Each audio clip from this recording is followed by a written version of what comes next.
The West Coast is starting to clean up 24 hours after it was flooded by torrential rain, but there are warnings that these dramatic weather patterns could become the new normal for the region. Jordan Oppert has more.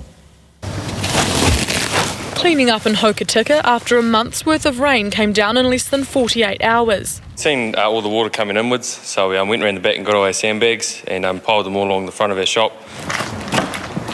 Yeah, the whole area got flooded. It was up to the level of the side of the garden there, so it was actually quite high. While this storm hasn't been as damaging as it could have been, there are predictions climate change could mean dramatic weather events could become the norm for the West Coast.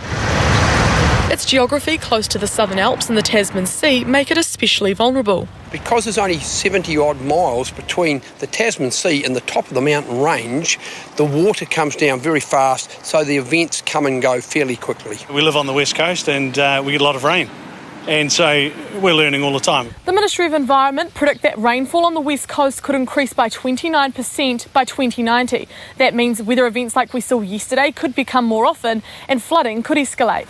Franz Josef bore the brunt of one of those severe weather events almost 2 years ago, when mass flooding caused $30 million of damage. One of the options to fix the increasing threat of floods is relocating the town. We all live by a river or we live by the sea, and our rivers flood and we get torrential rainfall followed by a beautiful sunshine the next day.